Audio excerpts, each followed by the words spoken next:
I am Chris Haluke. I'm the lead designer of Spartan Ops at 343, and I'm really excited to be here. I want to thank VFS for hosting this event, as well as for inviting me to speak. As Dave mentioned, we have a fantastic day, amazing speakers, so I do hope that you all enjoy today, get the most out of it, and truly enjoy yourselves. To give you guys a little bit of background about myself, I have been in the industry for the past 15 years. Worked on a variety of games, from kids games to Halo 4 like we've seen. Some fantastic studios in the mix as well. Been at Ubisoft, I was at Guerrilla Games in Holland, which was an absolutely incredible experience. I've worked at smaller studios. There was a little studio in Ottawa, Canada called Artec. That was where I got my feet wet. I started out as an artist, slowly worked my way into design. And from there, I've always aspired to have a role in leadership. And over the years, that's where my career has driven me. That's where I've kind of found myself now. And I've been in that position for the past 6 years. And each day is definitely a learning experience for me. I want to try to mentor people, help them, and to try to propel our industry forward. So today's talk will try to take a bit of a deep dive into Spartan Ops, what got us there, how we got there, and truly give you guys a behind-the-scenes look at some stuff that I believe we haven't talked about yet. With Halo multiplayer, one of the very important things that we as a studio have tried to do was emulate what every other Halo title has done in the past, and that is innovate on multiplayer. Each of the titles that you can think of before has done something to really push the genre forward in the multiplayer component. So we at 343 wanted to do the same. We wanted to put our touch and our flavor on our multiplayer component and really add something that nobody has done before. We too wanted to innovate and move the genre forward. So what we've done as a studio is we've tried to add episodic content through multiplayer to try to bring more people in. And by doing so, this is how we created Spartan Ops. The whole idea of us allowing more opportunities for people to play online came, and it was through Spartan Ops. Episodic content is relatively new to the industry. We've seen it in the past, and I think that we're really going to see it a lot more in the future. I can't stand up here and talk to you about episodic content without mentioning a game that I hope you're all familiar with in The Walking Dead. Obviously, this is receiving critical acclaim, VGA Game of the Year, and it's an absolutely incredible experience. So with saying that, what we wanted to do with Spartan Ops as well is truly move the genre forward with episodic content delivery that we can continually allow people to be immersed in, to continually deliver that content to people, and have them always come back to your product. That's the one thing that we want to do, is continually have people want to experience your product. So with Spartan Ops and episodic content, we as a studio really kind of put our bets on that so that we could create content over time, release it to people over time, and know that they're always going to want to come back and have more. So what I'd like to do now is, just to kind of kick things off once again, is show you a video from 343 behind the scenes in the studio, talking a little bit deeper about Spartan Ops, and then from there, we'll really get into a deeper dive of how we went through our production. We're going to take a look at some of the ups and downs and truly give you a sense of what it took and what we had to go through in making Spartan Ops. When you look at Halo's audience, you've got a group of players that really gravitates towards campaign, and then another group of players that really gravitates towards multiplayer. The idea of knitting together the narrative and this gameplay experience was the genesis of where Spartan Ops came from. The narrative thread through Spartan Ops is absolutely huge. 6 months after the events of campaign are over, the crew of the Infinity is going down to investigate Requiem. Some of the old hands here know what you're in for. The rest of you, you're due an education. Each week you have a new episode of the series that's continuing to tell this evolving story.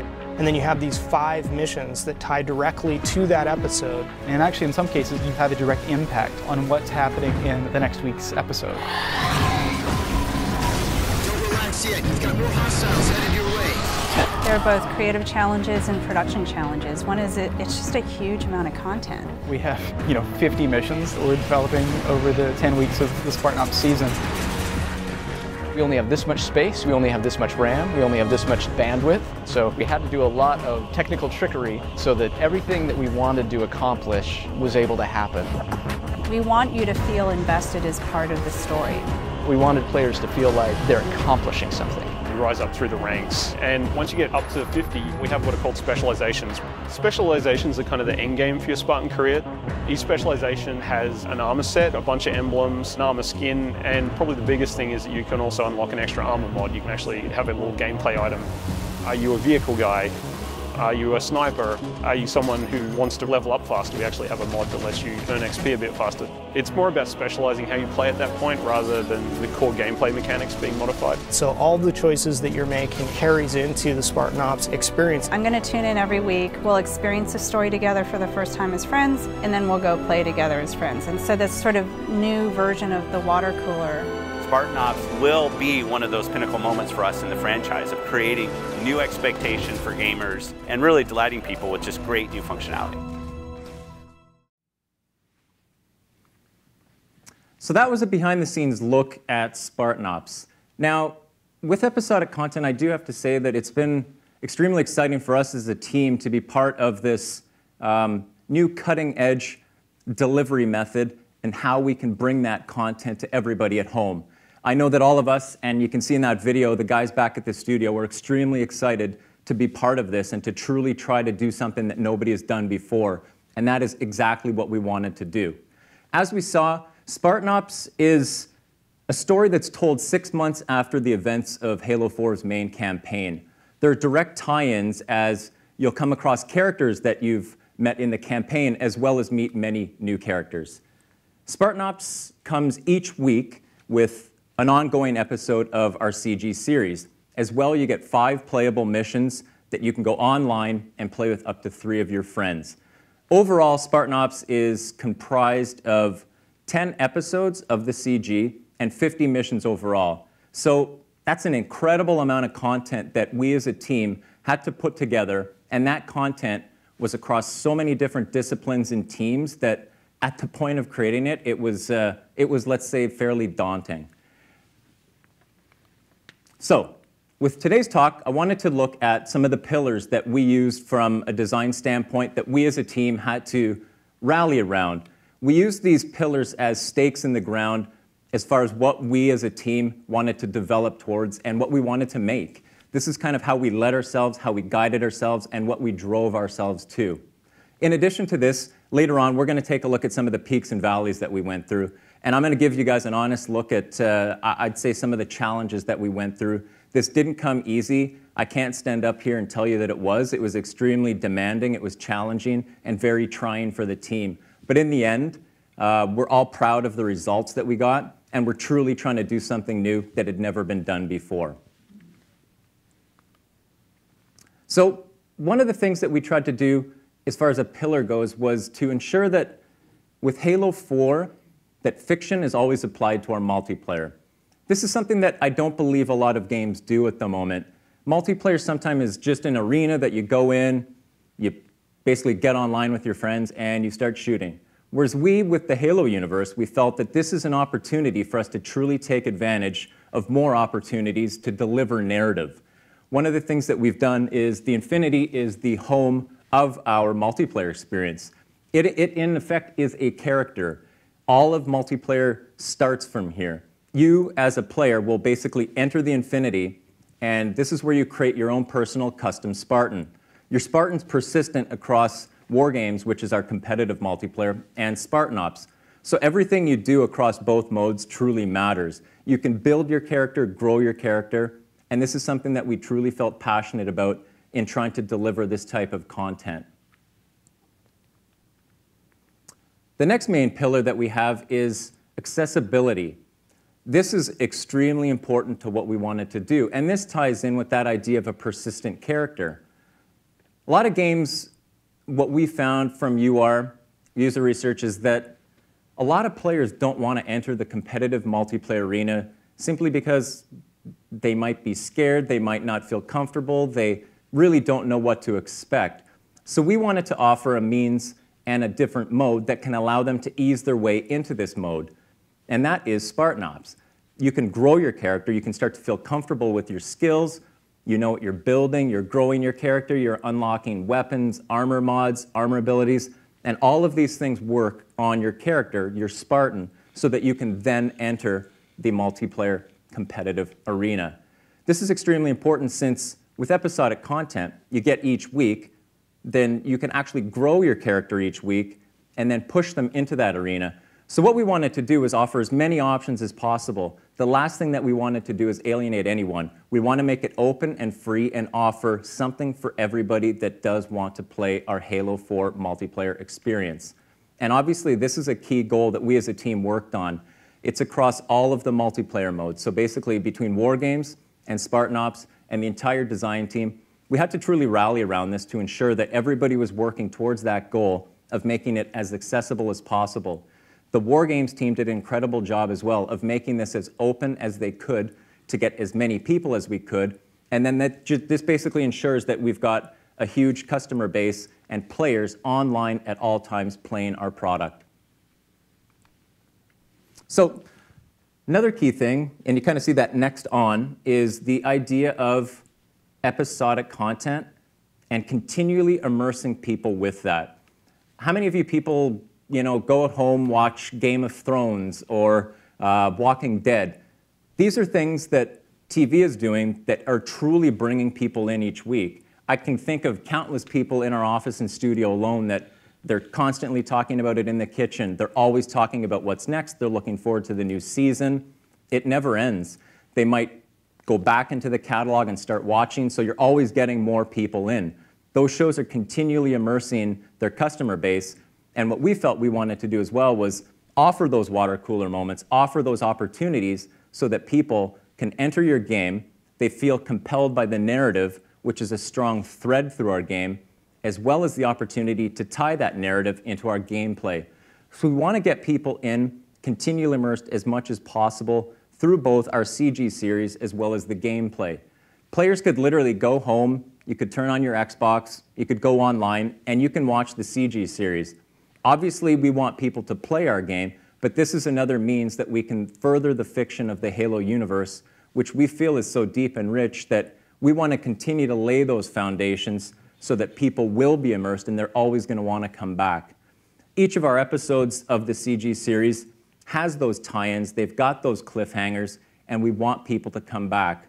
We've just been on a break, and our new chapters 6, or episode 6 through 10 is releasing on Monday, so this talk at this weekend, at this time, was completely coincidence, but it's an incredible opportunity to, again, generate some interest, some buzz, some hype around the release of our new episodes. And this, to us, is another opportunity that we can immerse people, we can get them in there, and we're really looking forward to delivering this content on Monday. Rapid development. Now, this was, I'd say, pretty interesting in the way that we had to deliver and create our Spartan Ops content. We had, I'd say, a fairly small team of designers. There was, I believe we started with 3, and think about that, 3 designers with 50 missions. That's insane. That's a lot of content for a couple guys to make. So we slowly started to build the team up, and I think by the end of it, we might have been up to 8, but for the core of our delivery, when we shipped on November 6th, there was 5 designers. So they had an incredible amount of work to do in a very short amount of time.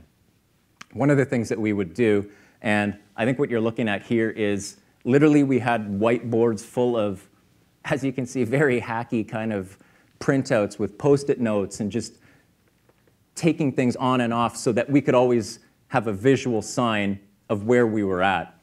We would basically get together in small groups, start to design our missions, and we'd literally be in a group of 4. Our desks were all situated together. You'd turn your chair around, and you'd think on the spot. We wouldn't have time for anything as extravagant, and I say that loosely, but as design documents, we really didn't have time to do that. And although this isn't the norm, we just didn't have the time. Our budget and our deadline wasn't moving, and we had to deliver content. We would sit there, we would pick great ideas, and we'd pick some ideas that maybe at the start weren't quite as strong as others, and we would just basically get in there. We would want the guys to get in the editor as quick as possible. We always wanted to do everything in-game. We would do any kind of play tests, iteration, based on what we see in-game. So we had 5 phases of development, I'd say. What we had were 5 phases that approximately were 5 days each. So if you've got a first pass, if you've got a blockout phase, that's 5 days. That's not a lot of time, all the way through till bug fixing. So overall, and many of these actually started to shrink because what if somebody takes a day off? What if somebody's sick? What if a feature or an asset that you're expecting doesn't come through? We always had to be agile, we had to react, and we had to ensure that we're always on our feet, trying to look forward and looking at things exactly like these boards, knowing where we were at, knowing if we're overusing vehicles, if we're overusing weapons or any other sandbox items. So this core idea of rapid development was absolutely imperative to designing this much content over an extremely short period of time. Bite-sized gameplay. This was a term that we used an awful lot with Spartan Ops. The missions were initially to be 12 to 15 minutes long. And the reason for this kind of ties into that accessibility and immersion. It's the fact that we wanted to offer a means of getting people in quickly. A lot of people don't have a lot of time at the end of the day. You come home from work, if you've got family obligations, if you've got life outside of work, maybe gaming isn't the top on the priority. But for those who still want to get in there, you can play, 3 missions a night, you can play 2 missions, you can get online with your friends, and you can have that complete story arc told in a very short amount of time. So that's one of the key differences between Spartan Ops and what I'd say people would be familiar with a campaign mission. Those can be extended periods of time. Of course, you're completely immersed. But with Spartan Ops, it's a fun outlet for people to get in there, to basically play as much as they can, as quick as they can, get them in, get them out, tell a story, wrap it up, and then they can move on. So we felt this was extremely important in producing bite-sized chunks, kind of like you're seeing here. It's basically like, you get 5 missions each week. Some people might kind of blow through them in the matter of a day. Others will extend that through the week. But then the following Monday, you're going to get more. So we felt that this release schedule and the way that we were delivering content would work towards that accessibility, immersion, as well as the idea of bite-sized gameplay, which our team truly rallied around. But in that, there's many challenges, and I'll certainly get into that a little bit later, and how we had to overcome that tight schedule in order to deliver the content that we needed to in the time that we needed to. Pushing boundaries. This was absolutely liberating for the design team. Now, what we're talking about here is, as far as pushing boundaries goes, is the sandbox itself. So the Halo sandbox. Now, I'm not sure if you guys know what that is, but to us, what we would define as the Halo sandbox would be the very large environment you're in, and it's the ingredients that go into that. So it would be your weapons, your vehicles, your enemies, your armor abilities, anything that the player can do when they enter that space to offer choice on a very small scale. These are basically low-level choices that the player has to make. So what we wanted to do as a design team was push that as far as we could. With the Halo campaign, we were trying to do things, obviously, in a Halo fashion. We wanted to be true to the series. We wanted to be absolutely on key with the delivery of our campaign and how we were doing that. With Spartan Ops, we wanted to take chances. We wanted to do things that had never been done before. We wanted to push the sandbox. And one of the things that the designers loved about this was that they could literally, sky's the limit for them. They would ask questions all the time of, what can I do? Has anybody ever fought 12 Hunters or 5 Phantoms or whatever it might be? But to us, they sounded insane. Like when you actually hear it, because we're so used to that common campaign and how it's played out. Of course, it's absolutely exciting when you get in there in the campaign and use the sandbox. But with Spartan Ops, we wanted to offer something different. We were allowed to push those boundaries. And then we could also allow our narrative team to build the fiction around that to support it. So we weren't bound by a story arc that was told in a campaign. We were able to kind of develop on the fly with our narrative team and really allowed us to push things. And I know that the team, they felt truly empowered by this. And each time we'd sit down and play through missions, you'd fight your 12 hunters, and then you'd have to add bigger, better weapons, vehicles, and it just slowly cascaded to a point that we were creating things that nobody had done before on the Halo franchise. And I know that the design team was extremely happy. Other people thought we were insane when we would show them levels and play test them. And it was extremely challenging. And one of the key things for us was not to make it quite so hard. We always had, I'd say, balancing issues. So we continued to work on that all through production. But the key is to push those boundaries and to take chances. And I believe that with Spartan Ops, we truly had an opportunity to do this. And it was embraced within the studio. So that is something that we're going to continue to do. I think we've learned a lot of lessons from what we just did. And that is, get outside the means of normal conventions and push things.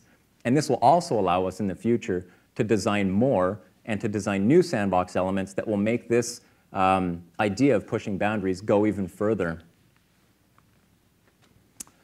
So that brings me to peaks and valleys. Now, I can't say that any game being made right now, being developed in the past, present, or future, hasn't gone with its share of ups and downs. Halo 4 is obviously no different than that.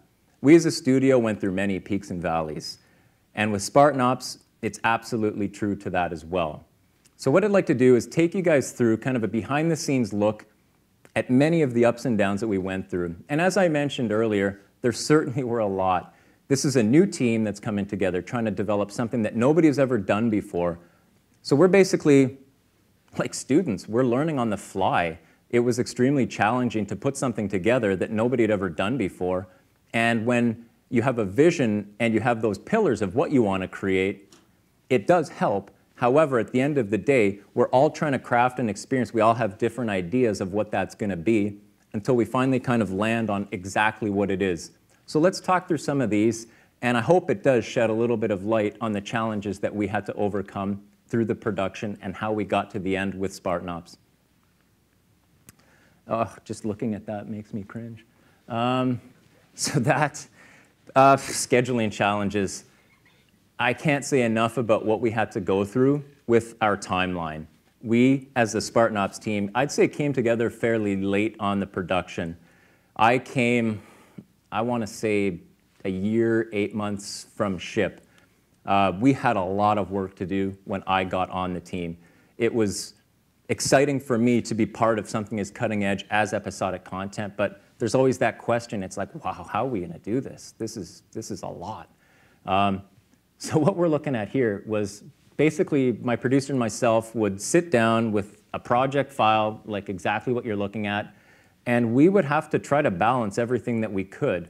Much like I talked about earlier, through production, you get thrown curveballs all the time. Like nothing flows exactly how you think it's going to. So it's a true matter of being agile, reacting, being positive, always trying to guide the team in that positive nature. There's always going to be something that we're going to have to react to, and we needed to make sure that we did that in the best possible way. We had a finite amount of time. That deadline wasn't going anywhere. So as everything you can kind of see at the end, it starts to shrink. So as we go through our phases, everything started to shrink at the end just because of, I think the yellow box in the middle is E3, as well as at the top. So you have to kind of compensate for trade shows, for demos, for whatever it might be. Everything started to shrink at the end, which ultimately, it just kept us on task even more. We would literally play, write feedback on the spot, and they would go back to their desks and fix it. And you just rinse and repeat, but we literally did this like twice a day even. I've never seen a team react so positively to the way that we went through feedback and iteration than the guys that I was working with. It was honestly, it was an exciting experience. We would all get to work early in the morning. We tried our best to keep our days sane. We wouldn't try to work too late. And honestly, at the end of the project, and that's something that I can happily stand up here and tell you, is that we did not do, I think, the crazy kind of crunches that you would think. We actually stuck to our schedule as much as possible. And I'm very thankful that my producer and I tried to do this to the best of our ability. We'd literally sit there with this spreadsheet open and adjusting each day, like multiple times a day, just to have a clear understanding of where we're at and what we needed to hit. I can think of a couple times too, if it comes to the end of a phase and if you're not completely hitting everything, we'd have to move forward. Like, we can't go back. We can't get time from anywhere. We're not going to get time because, as we all know, that's it. It's like you have to continue to move forward. So some of these scheduling issues were certainly a problem. We did manage to overcome them. The team is extremely senior. The producers were incredible in the way that they helped us all. And this is something that truly went into the way that we were able to get through our production cycle and manage to deliver a product like Spartan Ops in the timeline that we did and the amount of content that we did. Always moving forward. This is actually one of the things that I know my team and myself, I think we're extremely proud of. It's the fact that we were able to design in a manner that we did move forward. Much like I was just saying in the previous slide, we didn't have a lot of opportunity to go backwards. I mean, you think sometimes in the course of a production, you have the opportunity to make an elaborate design on paper, or you can spend your time in the editor really blocking something out perfectly, getting everything the way that you want it.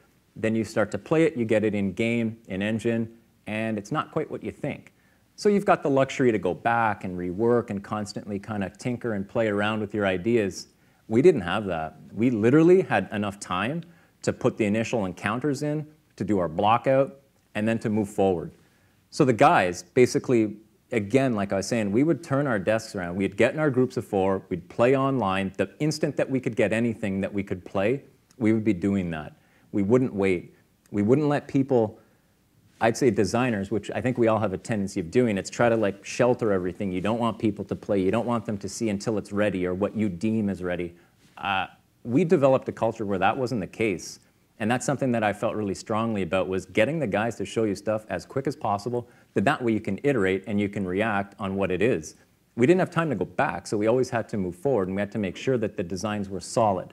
So we started out with a solid foundation, and some, yes, they were weaker than others, and we knew that from the beginning. But then as we went through our development, those ideas became some of the stronger ones. They allowed us to basically spend time and to work through some of the issues that we knew we had. I can think of a couple cases with missions that when they got blocked out, and this again goes to pushing boundaries, I was just thinking in my head, I'm like, I don't even know what this is going to look like. I don't know who's going to like this, play this. It's insane.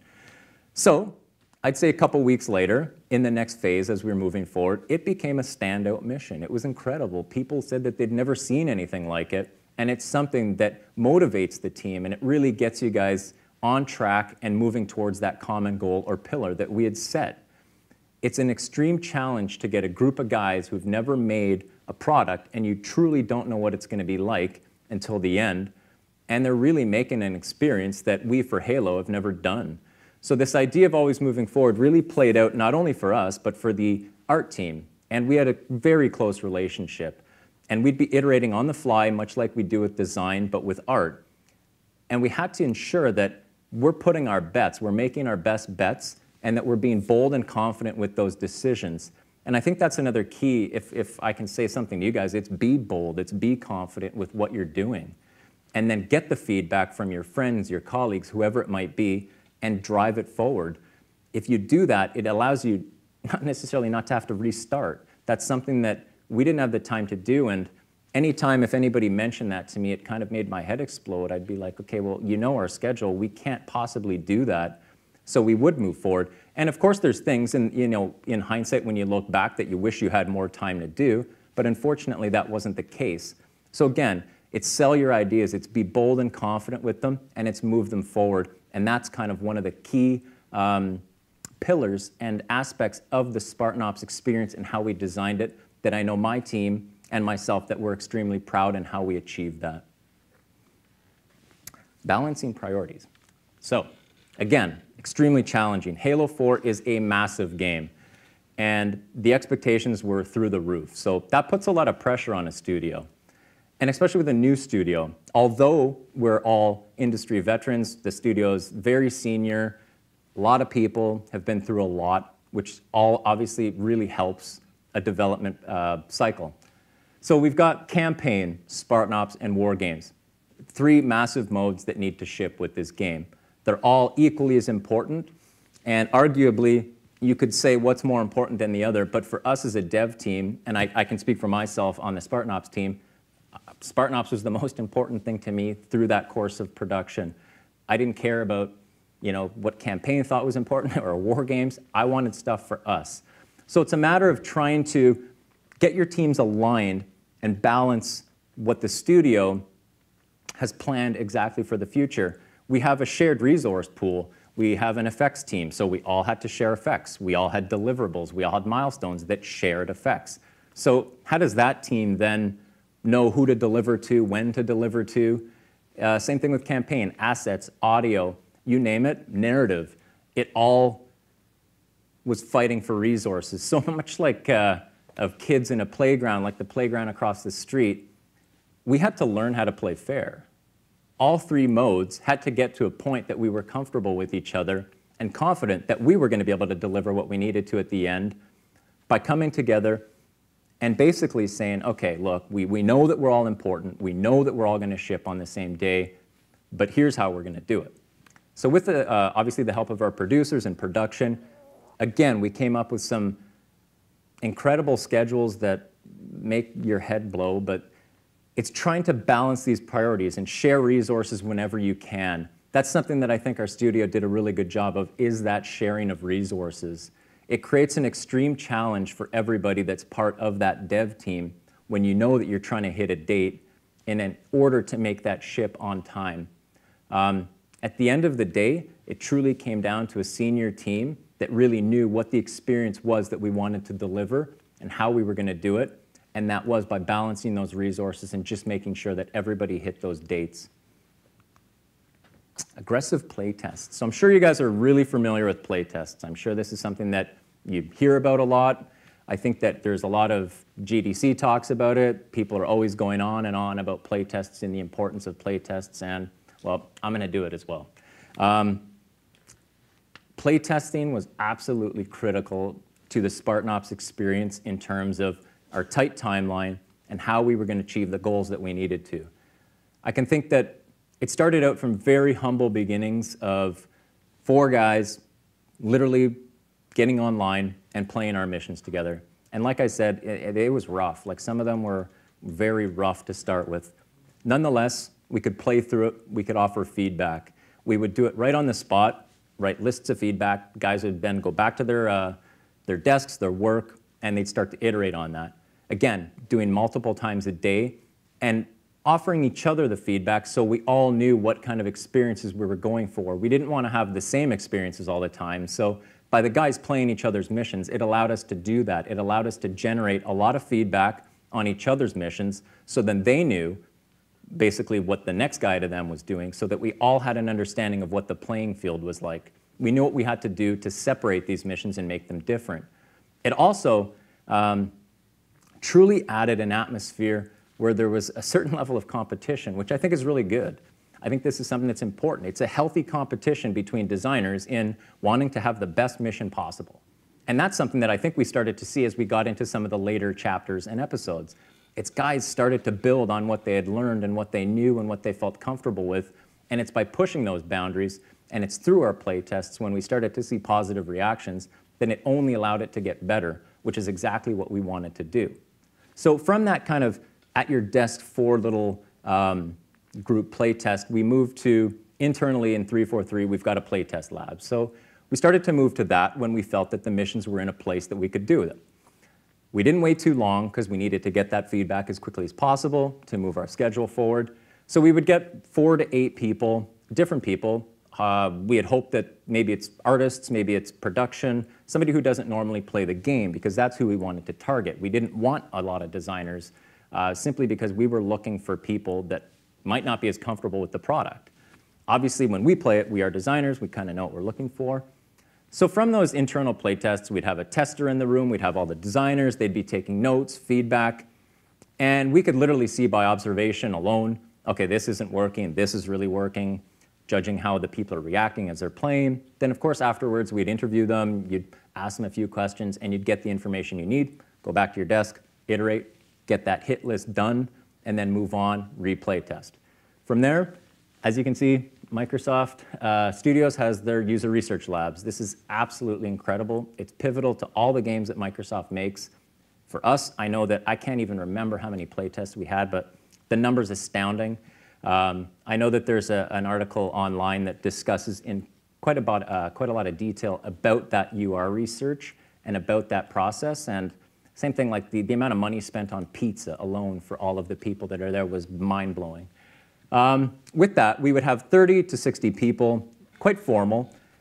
People would play the game under circumstances that probably aren't too natural. You're in a little cubicle next to a bunch of people playing, filling out surveys after each mission and before missions. And we'd get all that feedback. As well, we'd have guys on the spot that are generating their own feedback. So we'd all be looking at everything. And we could then basically go to the office the very next day and start to go through those itemized lists. We would track everything. We'd make sure everything's getting done.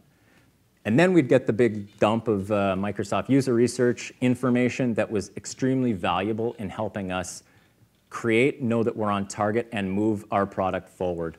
So all of this together was kind of a rinse and repeat. We never stopped. And it was a true experience for us to go through this and really know how people are reacting to our product. Course correction. Now this kind of is something that I've got an image from the CG. This was an absolutely imperative aspect of our production and how we and design got together with narrative. Again, like I've been saying, we're trying something that we've never done before. So how can two teams come together trying to find that common ground and how we're going to make something that had never been done before? We had a lot of conversations about how narrative would tie into the gameplay and how it would tie into that CG series that is the wrapper. And I can think at the beginning there was some, I'd say narrative wasn't quite flowing. We weren't quite working. So then we started to have round tables with our narrative team and really make sure that objectives, missions, dialogue, VO, everything was playing in to the narrative arc that we had developed. And these got stronger and stronger as we started to go. We started to really find our groove with the narrative team. And I know that we had a lot of key findings and learnings from the early chapters and the early episodes. And the one thing that I'm proud of in the way that we work together, and I do hope that narrative can say the same, is the fact that we got better as we went on. We started to know what we were making, and we truly did advance. We made sure that the stories we were telling truly tied into that CG series. And those are questions that we started to ask was, okay, well, how does this tie into the CG? Because that's an absolutely imperative part of this. We want people to watch and have those direct tie-ins into the gameplay. So this is something that we continually worked on, and we literally worked on it till a few weeks ago in how we're going to do this, and are we making steps forward? Is it getting better? Are people reacting strongly to it, and does the narrative read? So that was one thing that we also did through just play testing. We started to see, was it working? So at the end of the day, that constant course correction, constant iteration was ultimately how we managed to continually get the product and Spartan Ops going in the direction that we ultimately wanted it to.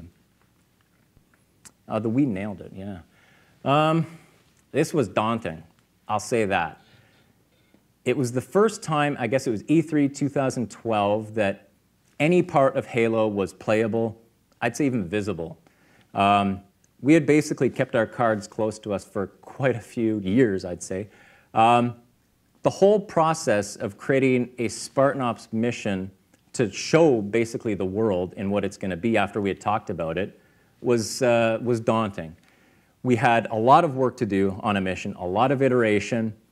We had a lot of things to consider. If this is the first time we're going to show it publicly, how are we going to do it?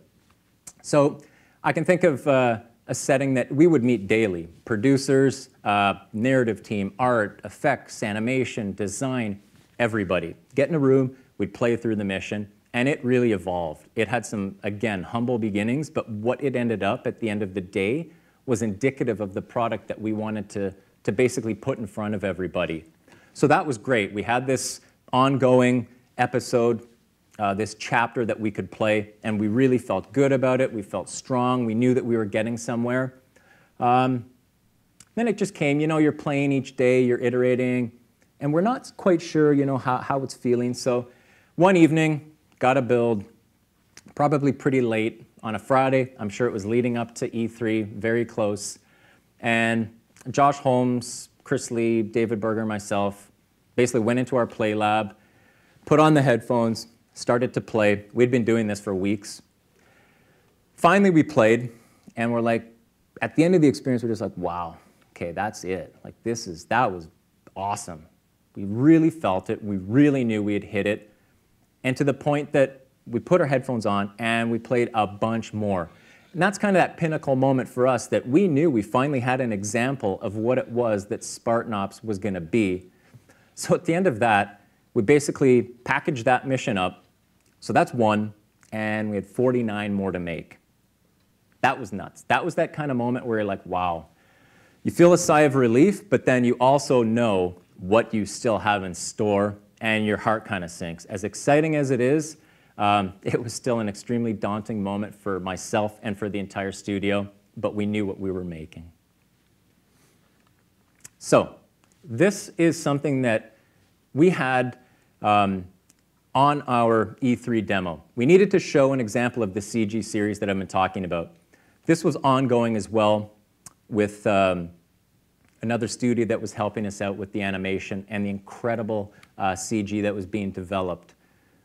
But that process of trying to make gameplay, story, and this overarching CG, it was challenging because we didn't know what we were going to get. We're both designing and making things in parallel. So again, we have to trust that what the story is going to be, what our writers and narrative team, what they're crafting is going to play into our experience.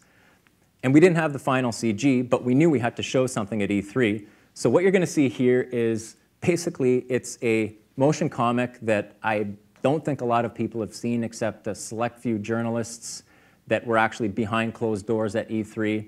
And this is a look at the very first, I'd say, publicly viewed animatic from Spartan Ops Episode 1. Ladies and other Spartans, listen up. Your new workplace is a planet first discovered by humanity 6 months ago called Requiem. Some of the old hands here know what you're in for. The rest of you, you're due an education.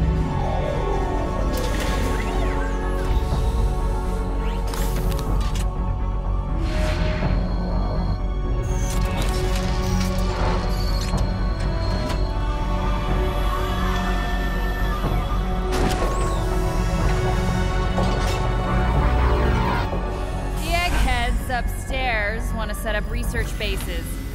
But before they can do that, we need to fend off some Covenant squatters. The Coveys. They believe this is the home of one of their gods. The way I see it, if those freaks want to meet God, it's our duty to help them along!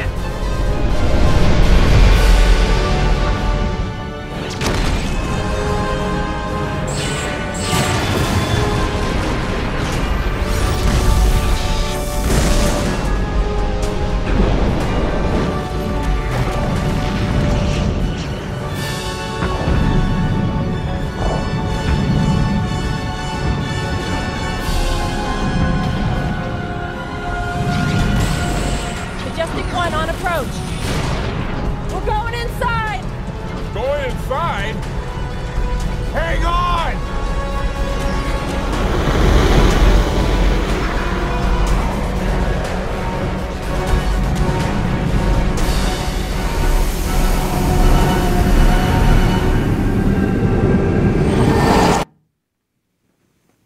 So I don't know what you think of that, but for me, when I look at that now, I'm like, wow, that's raw. At the time, honestly, we were astounded with that. We were just like, wow, we finally get to see what's going on. We start to understand it. So that was a liberating moment for us. But now when I look at it, I'm like, wow, the CG that we have is amazing compared to that. I can think of a lot of things that have changed even through that little episode that we just watched. I mean, voice acting evolved. The pacing, the timing of everything completely evolved. And that kind of brings me to narrative payoff. It's how did we work with Axis Studios in order to do this? Our narrative team was absolutely imperative in ensuring the success of our fiction, of the story, how we're relating it. I can think that we were trying to work with them at the same time, like I said, that we're developing content from a design perspective. And this narrative story is being created somewhere else. It's being created in Scotland. All of our animatics and like rough blocked out animations used to have all Scottish voice acting. It was like trying to get your head around that and just like, how does this work? And Frank O'Connor is Scottish, so I think he might have had something to do with it. I don't know. It was tough. It was challenging. It was us trying to foresee what was coming and how it would look. And then I can think as we started to get through development, it just really hit us. We're like, wow. We started to see the final animation tests and stills, and we knew it. Like, this was amazing. I don't know if you guys have seen the animation, it's of the highest quality that you can imagine. And the story that's being told, I know it just gets better and better. Episodes 6 through 10 are phenomenal. So it's quite liberating. And honestly, this narrative payoff, we started to see it. And we were extremely proud, and we knew that we had kind of hit the mark when we started to see our finalized animations coming back in the episode format. So I'm starting to run out of time, so I'm going to blaze through a few things here. I just wanted to show you guys some kind of behind-the-scenes stuff that I don't think anybody would have seen. I've kind of talked you through some of our pillars and some of the peaks and valleys. And like I said, it was a challenging project. It was very liberating, rewarding. And I think we learned an awful lot in how we would develop content in the future, episodically, as well as that whole idea and notion of Spartan Ops. So I know the team was extremely proud at the end of the day of what we created. And I can stand here and tell you that there were ups and downs, but at the end of the day, again, we managed to do it. These are like literally concepts and some early blockouts of some of the maps that we had made. Again, like artists feeding back on the design, how things can work, really trying to feed off of each other, rapidly iterating. Oh, that's our E3 map.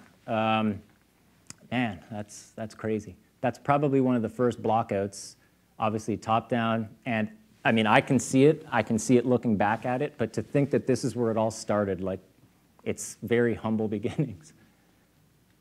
Oh, yeah, awesome.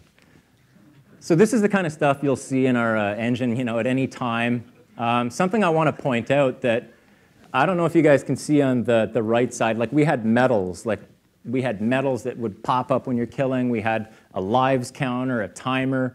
All of these things started to evolve as we wanted to make sure that we produced a narrative-driven Spartan Ops versus a more arcadey feel. So, but this is like very early end. The good old unicorn, love it. Oh. Yeah, clowns. So we always made fun of like delivery methods and drop pods. It's like clown cars. It's just like endless clowns coming out. So what we did for Blockout was make a clown car ultimately. And there you can see it. It's like a tent. It's a circus tent in the air that was just dumping out enemies. So again, that evolved into ultimately what we had was a very nice looking Covenant drop pod. But that's where we start. So probably don't see that very often. Again, early blockouts. And that's kind of the more finalized product of our E3 map. Again, work in progress stuff everywhere. Again, final. Just taking a look at some of these images. It brings back a lot of memories. Again, this is a map again. Artist blockout, level design blockout. So the last thing I'll leave you guys with is a image that I think we've seen it pop up a few times, and I call it bugger feature, but that's legit. That's a real size weapon in Halo, and that is a very mini little elite. And I don't know if you guys have come across this in game, but you can. It's a bug. We left it in as a feature. I don't know. And if it happens to you, it's tough. Like you're trying to shoot this little dude running around with a full-size weapon who is inflicting a lot of damage on you, but you can't hit him. So it's comical. I love it. We knew it was in there. A few people have found it, but we're happy about that one. So sandbox. So lastly, I'll leave you with the upcoming trailer for episodes 6 through 10, out January 21st, Monday. So I hope you guys all get it. Spartan Thorn has been detected alive on Requiem. The UNSC acts like children at play in a sandbox.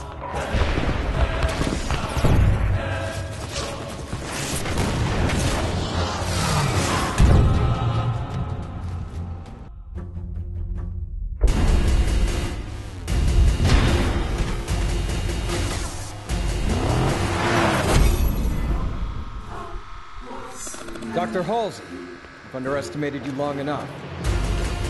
Hold the line! Nothing gets past!